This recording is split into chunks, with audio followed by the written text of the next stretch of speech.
Алчы медиа каналынан өзгөчө шоу розыгрыш. 22 май 18:00-да.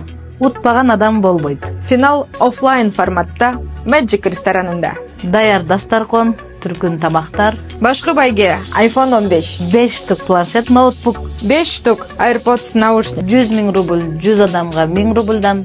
Билетиңиздин номерин өз колуңуз менен барабанга салып көзөмөлдөңүз. Ар бир оюнчуга өзүнчө белектер бар. Билет басы болгону 1000 рубльдан. Толук маалымат алуу үчүн экранда номерлерге чалыңыздар.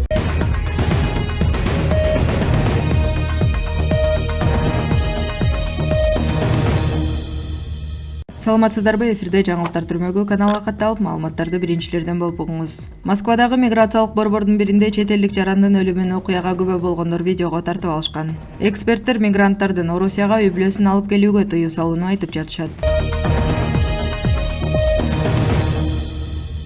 Урматтуу Москва шаарындагы мекендештер, эгерде сиздердин документиңиздердин мөөнөтү бүтүп, Москва Казакстан Чекти кирди кылуу үчүн базирей багуу айдоочуларды издеп жаткан болсоңуздар, анда Бакыт агама кайрылыңыздар. Бакыт агам өзү жалгыз баарыңыздарга жетишпейт, андыктан өзүнүн командасы менен ушу көптөгөн тажрыйбалуу айдоочу агаларыбыз менен сиздерди Казакстанга алып кирип, кайра алып чыгышат. Бакыт байке.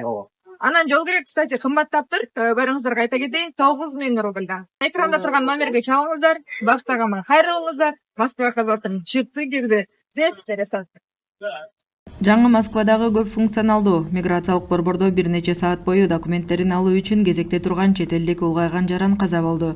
Окуяны күбөлөр видеого тартып алышкан жана кадрларда байлагыла жаңылыктар Telegram каналы жарыялаган. Кырсык 15 майда саат 12 чамасында болгон. Окуянын күбөлөрүнүн айтымында Эл Сахарова айылына жакын Варшавская шосседеги миграциялык борборго эртең мененки саат 9 чамасында чогулган. 3 саат кезек күткөндөн кийин катуу кыйкырыктар угулду. Эки чет элдик көпкө күтүүдөн улам ооруп, эс үчүн жоготкон. Бир нече убакыттан кийин тез жардам келди. Күбөлөрдүн айтымында чет элдик улгайган адам кычкылтектин жетишсиздигинен каза болгон. Ошол эле учурда күзөтчүлөр окуянын күбөлөрүн видеого тартууну токтотпосо коркутуп үркүтүшкөн, деп жазат басылма. Миграциялык борбордун имаратынын кире беришинин алдында чоң кезек турганын көрүүгө болот. Эл бир нече миң кишиден турат.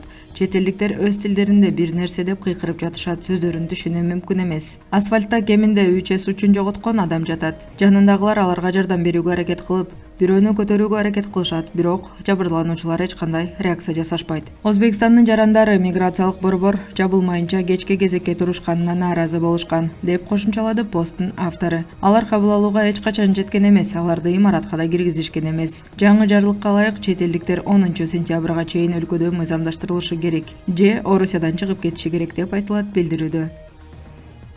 Крымдын башчысы Сергей Аксенов мигранттарга үй бүлөсүн Орусия Федерациясына ташууга тыюу салууга чакырды. Адам укуктары боюнча кеңештин мүчөсү Кирилл Кабанов, юрист Дмитрий Аграновский жана адвокат Иван Соловеев бул канчалык реалдуу экенине жана миграциялык саясатты каталдаштыруу зарылдыгына көңүл бурбоо кандай кесепеттерге алып келерин Fox Mail басылмасына атайын айтып беришти. Келдиңиз, иштедиңиз, рахмат, кош кетиңиз. Крым Республикасынын башчысы Сергей Аксенов Орусияда миграциялык мыйзамдарды каталдаштырууга чакырды. Тактап айтканда, ал чет элдик жарандарга үй бүлөсүн өлкөгө алып кирүүгө тыюу салууну, ошондой эле эмгек визасынын негизинде орус паспортун берүүнү сунуштады. Келдиңиз, иштедиңиз, рахмат, кош болуңуз, деп жазган ал Telegram каналында. Аксенов улутуна негизделген анклавдарды түзүү аракеттерине мыйзам тарабынан катуу бөгөт коюу керек деп ишенет. Мыйзам бузган мигранттар үчүн бир гана жол бар — Орусиядан депортация, деп кошумчалады ал. Облус жетекчиси мамлекеттик думага киргизүү үчүн тиешелүү мыйзам долбоорун даярдоону тапшырды. Анын айтымында миграциялык саясатты каталдаштырууну улуттуу же диний боюнча басмырлоо катары эмес, улуттук коопсуздукту камсыздоо чарасы катары кароо керек дейт. Кабарлар официалдуу МВД Россия сайтынан алынды.